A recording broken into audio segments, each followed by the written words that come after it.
This Friday, April 19th, is also the anniversary of two of the most traumatic days in the country's recent history.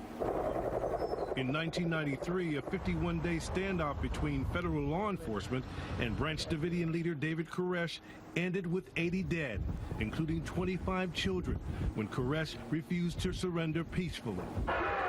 On the same day 2 years later, Timothy McVeigh bombed the Alfred Murrah Federal Building in Oklahoma City, killing 168, including 19 children in the building's daycare center.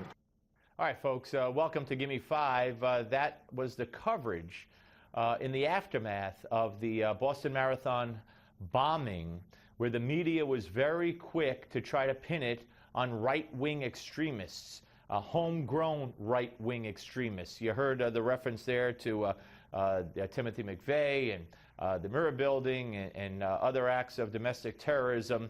They couldn't wait to pin it on some right-winger because it was April 15th, Tax Day, Patriots Day. This has significance, and here's what's happened in the past. Anything to avoid calling it what it turned out to be, or even suspecting calling it what it turned out to be, and that was, of course, an act of Muslim terror. Here's more. For those who hate America and know something of its history, Monday had particular meaning. In Massachusetts, Monday was a state holiday, Patriots Day, commemorating the first shots fired in the American Revolution during the battles of Lexington and Concord, fought near Boston in 1775. The real Patriots Day is April 19th. That is the date that counts for people on the extreme right in the United States. As it happens, Massachusetts celebrates Patriots Day on the third Monday of the month.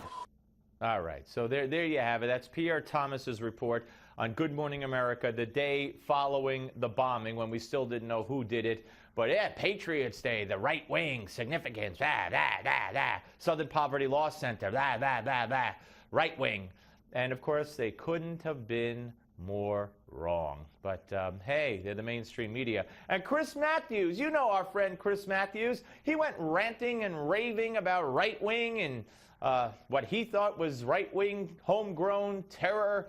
And give a listen to this. Well, Michael, Tax Day today, that came up. You know, I was thinking of all the iconic events or being told about them today. Of course, I knew it was Tax Day because I got them in. But of course, it's Patriots Day. It's also the Boston Marathon.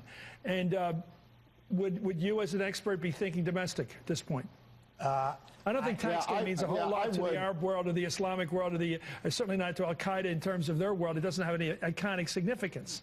Right. There's no iconic significance for April 15th in the Al-Qaeda world or the radical Muslim world. So it had to be somebody who didn't want to pay their income tax or somebody who was anti-government in the U.S., right? Sure. Wow. They were all over this story, baby, and all wrong. Here's more from Mr. Matthews and company. Honestly, at this point, as an investigator, you don't want to shut down any options, but based upon the type of explosive that appears, the size of the explosive, the way it was done, this is well within the capability of somebody with too much time in front of the internet who is looking up bombs and who hates the government, who hates America, for whatever his or her reasons for doing something like this. This is well within the realm of one person. Yeah, it was white people. One person, headline over an April 26, 2013 Salon.com article by David Sirota. Let's hope the Boston Marathon bomber is a white American.